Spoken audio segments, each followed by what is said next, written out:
तो ऐसा बहुत सारी चीजें होती हैं जो समझने की होती है। कुंडली को सिर्फ ऐसे ही देख लिए तो नहीं चलेगा। कुंडली को देखने के लिए नक्षत्र सिद्धांत, राशि सिद्धांत, मतलब क्लासिफिकेशन ऑफ स्टार्स बाय राशि, classification of stars by nakshatras,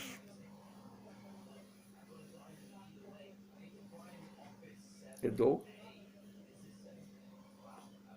तीसरा ग्रह विचार, स्थिति, युति, दृष्टि, वो। चौथा वर्ग कुंडली, डिविजनल चार्ट्स, नवांशा, दसवांशा, चतुर्विंशांशा, सारा चीज षष्ठांश तक आपको देखना पड़ेगा। पांचवें में आपको दशा अंतरदशा में विषोत्तरी दशा अंतरदशा ही प्रिवेल करेगा, वही ध्यान रखिए।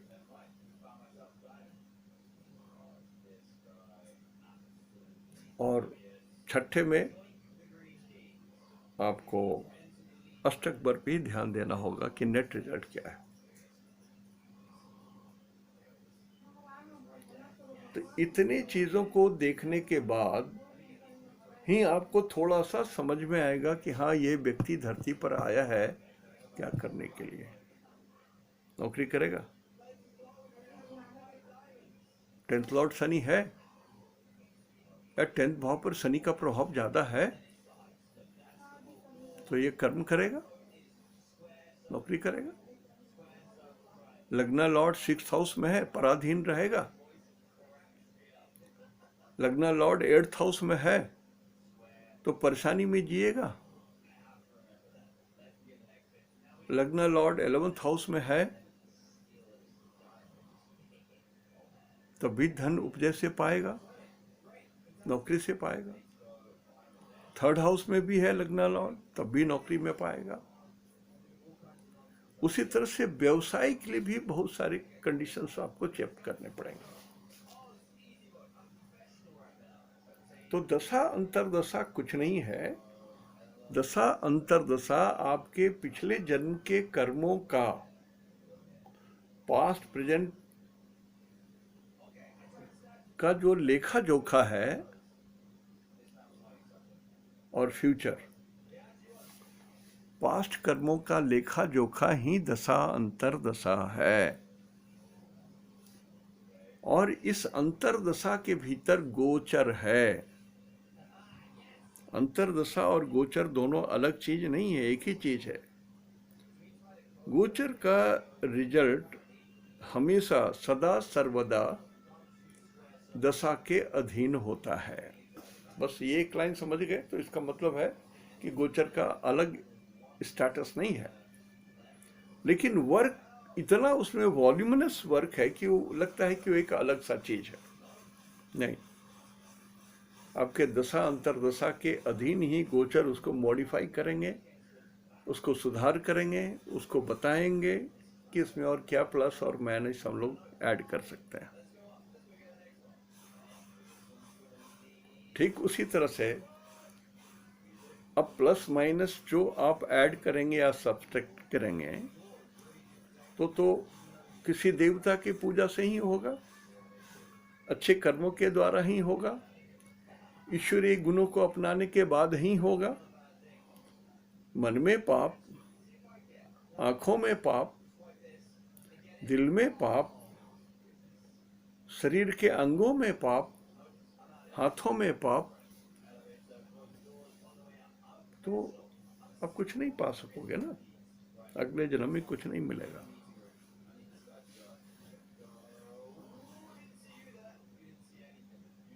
तो आपको ये चेक करना पड़ेगा कि इनका फ्यूचर बढ़िया है, संभावना है। तो 9th लॉर्ड किस गॉड को रिप्रेजेंट कर रहे हैं और 9th लॉर्ड कहाँ है। I have written a book over it, किताब हमने लिखी है। एक्चुअली उसमें मैं दीक्षा देने की प्रक्रिया भी लिख रहा था।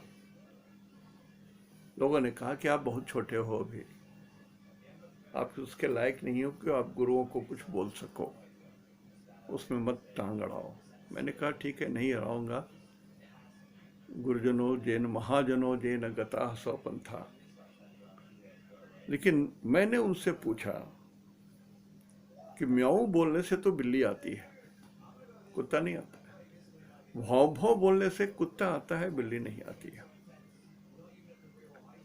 तो हर मनुष्य के अंदर में पाप पुण्य के कारण धर्म का एक कोटा थोड़ा ज्यादा है, थोड़ा कम है, कहीं कुछ है। और मंत्र जो है वो शब्द ब्रह्म है, भगवान शंकर के डमरू से निकला है। जब उन्होंने डमरू बजाई तो उससे शब्द निकले। वो जो नाद हुआ वो नाद हमारे मनुष्य के नाभि में आया, और नाभि से ये नाद फिर शरीर से निकलते निकलते ये माउथ में आया, और मुंह से जब ये निकला तो जीभ, तालू, दांत, ओठ को मिलकर के ये शब्द का रूप दिया, और इस शब्दों को छंद में मंत्र बनाया गया। और ये मंत्र वही शब्द हैं जो हमारे मुंह से, ओठ से, तालू से सब निकले, जो हमारे शरीर के लिए शुभ होंगे, वाइब्रेट करेंगे। म्याऊं बोले तो बिल्ली ही आएगी, भौ भौ बोलूंगा तो कुत्ता ही आएगा। ठीक उसी तरह से मंत्र ऐसे बनाए जाते हैं कि एक पर्टिकुलर आदमी को उस मंत्र का जो अक्षर है वो उनको वाइब्रेट करे। एक ही मंत्र सबको नहीं दिया जा सकता है। जो लोग ऐसे करते हैं, मैं कुछ नहीं बोल सकता, मैं डम हो गया हूं। सबों को एक लाइन में बैठा करके माइक में मंत्र दे दिया जाता है। सर, ये तो कलयुगी अत्याचार है, अत्याचार है। ये धर्म के ऊपर में किया जाने वाला अत्याचार है। जो लोग इग्नोरेंट हैं वो तो आपके मुंह पास में फंस करके आपके सामने बैठे हुए हैं, और आप कुछ भी कर देते हो। आपका चंद्रमा, आप देखिए, AIOU जो है ना, वॉवेल्स हैं, और कॉन्सोनेंट जो है क ख ग घ अंग च छ ज झ त थ द ध प फ ब भ य र ल व तालव श मूर्धन स धन स ह, एक कॉन्सोनेंट है। और O A I E U उ ए ऐ ओ औ अंग, ये सब वॉवेल्स। तो वॉवेल्स अलग, जीभ, तालु, जीभ, होठ और फ्रीक्वेंसी ऑफ द साउंड सब मिलकर के वो एक अलग रूप लेकर के शब्दों का गठन करते हैं। कॉन्सोनेंट एक अलग रूप से गठित होते हैं, जो तालु, ऊपर, कंठ, जीभ सबसे अलग से बनते हैं, भिन्न है वो वॉवेल से। तो मंत्र भी भिन्न होगा सबका, एक ही मंत्र सबके लिए नहीं है। भगवान शिव के तो हजार हजार नहीं लाखों मंत्र हैं। तो वो लाखों मंत्रों में से कोई एक मंत्र जो आप चूज करेंगे, जो आपके नामाक्षर के हिसाब से सूट करता हो। अब ये नामाक्षर शब्द हमने कहा, इसको समझिए। किसी बच्चे का जन्म होता है तो किसी नक्षत्र में होता है तो उसका नाम रखते हैं, उसका वो राशि नाम है, उसका राशि नाम है, लेकिन वो नाम गोपनीय रहता है, उस नाम को उजागर नहीं किया जाता है। यदि दुष्ट बुद्धि है, सफल है, डाइन, जोगिन, ओझा, गुणी, चमत्कार, ये सब जो करते हैं, यदि है, कभी इस पर बोलूंगा अलग से, है तो ये नाम बोली नहीं जाती, इसको गोपनीय रखा जाता है। और वहां से जो 6th जोन में पढ़ता है, जो सफलता के लिए होता है, सक्सेस जोन में जो अक्षर पढ़ते हैं, जनरली उससे नाम रखा जाता है, ताकि वो चाहे बिजनेसमैन हो, चाहे विद्यार्थी हो, सफल, सक्सेस, पहला अक्षर उसी नाम से बने, उसी अक्षर से वो नाम बने। जैसे किसी का 6ठे जोन का, उसके राशि नाम से 6ठे जोन का अक्षर आ जाता है रा, तो नाम हम राम भी रख सकते हैं, राम ईश्वर भी रख सकते हैं, रामायणी रख सकते हैं, राधिका रख सकते हैं, कुछ भी रा से, लेकिन शब्द पहला लेटर रा होना चाहिए। तो जब ये नाम जैसे राम लिखा हुआ है तो ये 2 अक्षर हैं, तो 2 लाख बार जब ये नाम उच्चरित हो जाएगा तो ये मंत्र बन जाएगा। राधिका रखता हूं तो 3 अक्षर हो गए, तो 3 लाख बार जब ये नाम उच्चारित किए जाएंगे तब ये अक्षर बनेंगे। अभी तो विचित्र विचित्र ट्रेन में हमको एक मिल गए बड़े ज्ञानी सुधी और इंटेलिजेंट आदमी, यंग थे, हमसे छोटे थे, वो साइंटिस्ट ऑल्सो। हमने पूछा क्या नाम है, तो उन्होंने कहा ओम नमः शिवाय। हमने कहा भाई नाम बताओ। कहा कि सर मेरा नाम ही है ओम नमः शिवाय, पापा ने ही नाम रख दिया, and this is in the books, this is in the registers, this is with the government of India.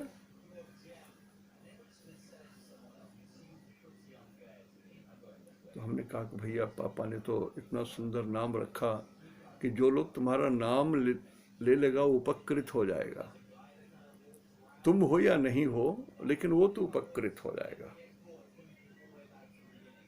तो जनसाधारण के लिए नाम को तो थोड़ा छोटा कर दो, तुम्हारे स्टाफ वगैरह भी होंगे, ओम करो ना अपना नाम। उन्होंने कहा विचार करूंगा, आपकी बात तो सही लगती है।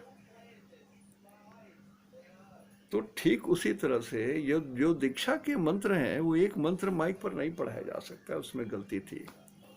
तो हमने कहा कि मैं इस पर कुछ लिखना चाहता हूँ। बोले आप बहुत छोटे हो,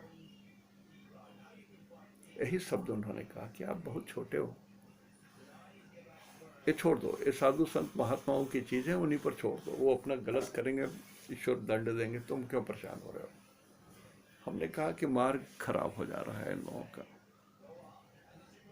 भगवान शिव के शिव सहस्त्र नाम है, भगवान नारायण के सहस्त्र नाम है, हर भगवान के हजारों नाम हैं, और हजारों नाम भक्त के जन्म राशि के हिसाब से अनुकूल में वो नाम के हिसाब से मंत्र चूज किया जाता है, ये प्रथा है। So this I wanted to incorporate in the book which I have written for puja कैसे किया जा सकता है, तो कैसे पूजा करनी चाहिए, वो किताब। तो यहीं पर है किताब, कहीं रखी हुई हमारी। I will show you the required.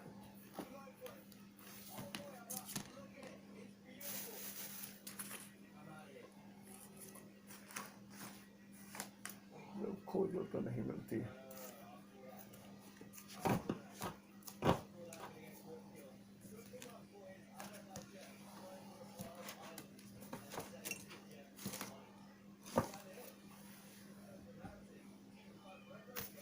तो ठीक है, नहीं मिल रही है, पब्लिश करूंगा उसको।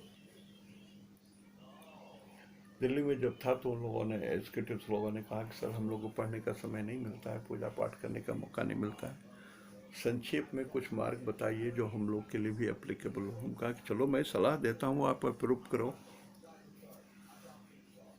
तो हम लोग मिल करके ये मार्ग अपनाया जो हमारी किताब में वर्णित है। 4 मिनट की puja, worship for 4 minutes and this covers and the god is happy. तो ये जो त्रिकोण है ना, इसको जरा ठीक से पढ़िए आप, त्रिकोण को ठीक से पढ़िए, केंद्र और त्रिकोण, इसको ठीक से पढ़ना बहुत जरूरी है।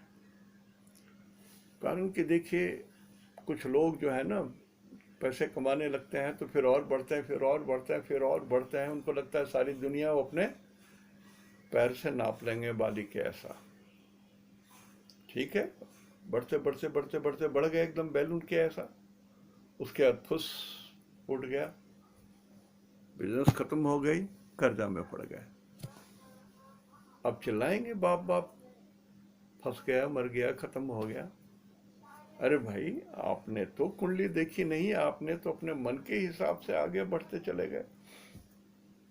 ईश्वर का कोई दोष नहीं है, आप अपने मर्जी से सब करते जा रहे हैं, तो ईश्वर कहाँ है इसमें? आपको ये ज्ञान नहीं आया कि जो कर रहा हूं वो सही है कि नहीं, किसी से पूछ लो।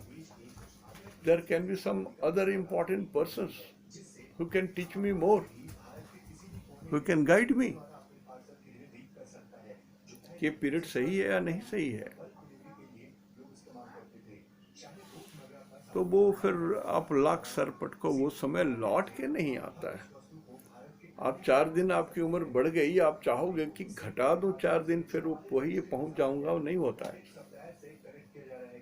जो बढ़ता चला गया सो बढ़ता चला गया। You are going nearer to death, you are going nearer to death. अपने शरीर को जितना यूज कर लिया, 40 साल कर लिया, तो बचे हुए पीरियड के लिए जो बचा हुआ शरीर का अंग है, शक्ति है, सामर्थ्य, ज्ञान है, उसको यूज करो। But it is not going to rebound you, it can not give you unless and otherwise. पिछले जन्म का पूर्व पुण्य इतना बली है कि इट कैन री स्पीक आफ्टर सर्टेन टाइम। या वो ग्रह फिर त्रिकोण में चला जाएगा चंद्रमा से या आपके लग्न से, तब वो री स्ट्राइक कर सकता है। It can again give you back the money. लग्न में हो, 5th त्रिकोण में आ जाए या 9th त्रिकोण में आ जाए, उसी समय अच्छे ग्रहों की दशा अंतर्दशा चलने लगे और वो सारे ग्रह आपके सक्सेस के हों, संपत्ति तारा के हों और शुभ ग्रहों से दृष्ट हों, तो दिन बदल जाएंगे। लेकिन ऐसा 1% होता है जो आपने मनमानी की, वो तो आपने मनमानी की, उसमें ईश्वर कहाँ है?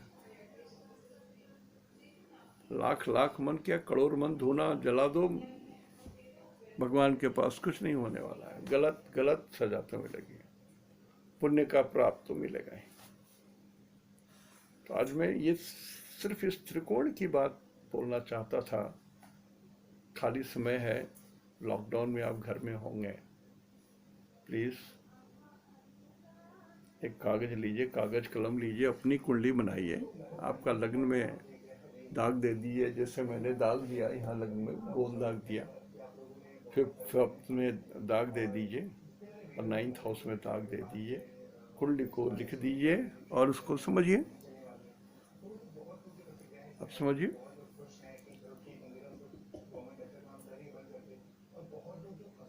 मैं अपनी कुंडली ही दे देता हूँ, स्टडी कीजिए।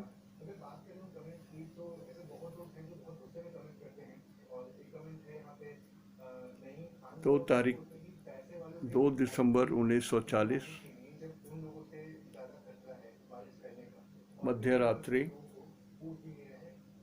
12:05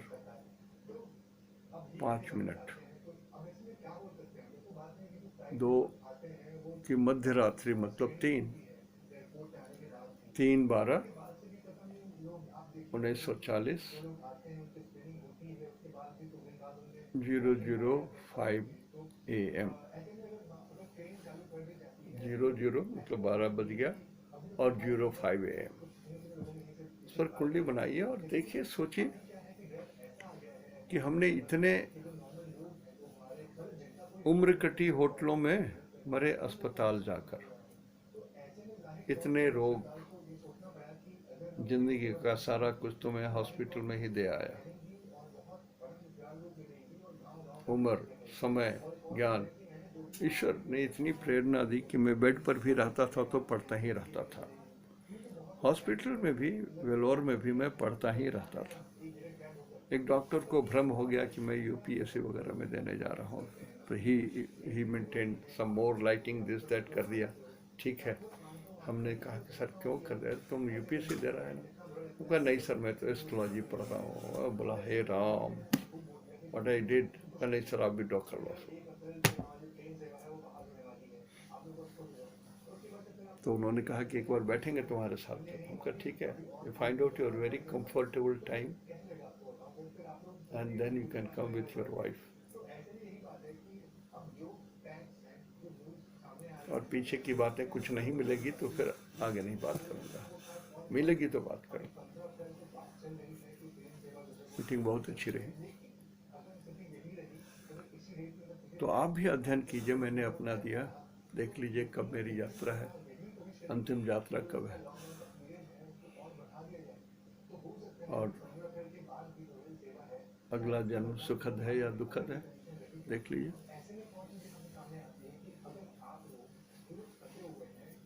मेरा परिचय तो है आपके पास ना,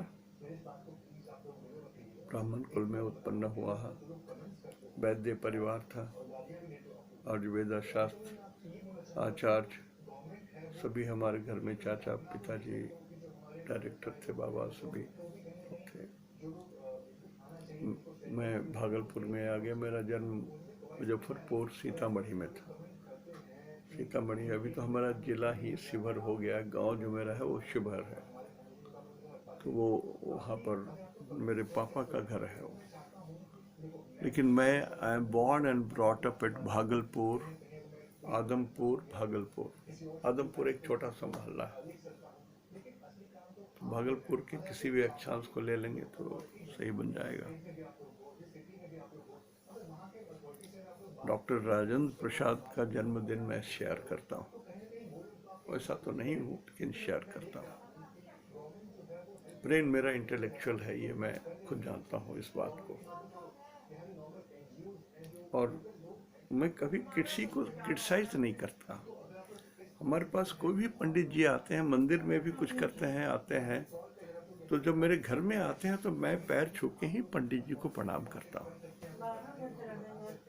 हाँ, उनको उतना ही रेस्पेक्ट देता हूँ, ताकि वो डिजर्व करते हैं। उनको ये ना लगे कि मैं छोटा पंडित हूँ या कोई बड़ा पंडित है और ज्ञानी नहीं हूँ मैं।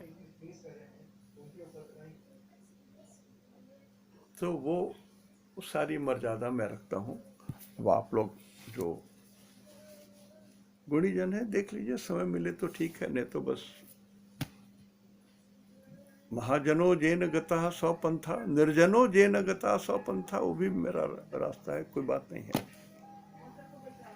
कोरोना और no corona, it is immaterial for me right now. हाँ, कुछ इच्छा अतृप्त रह जाएगी। मैं सोचता था कि यदि एक महीना का एक सप्ताह होता और उम्र 10 सहस्त्र वर्ष की होती तो कुछ काम होता, कारण कि ग्रंथ, किताबें, पुस्तक, ज्ञान इतना अनंत है कि ये जीवन में तो कुछ नहीं कर सकते हैं आप। ऐसे ऐसे सैकड़ों जीवन चाहिए तभी आप कुछ कर सकते हो। बहुत ज्ञान है। आज यहीं तक। इति शुभम तेहंदो निनाग्ये जोहार।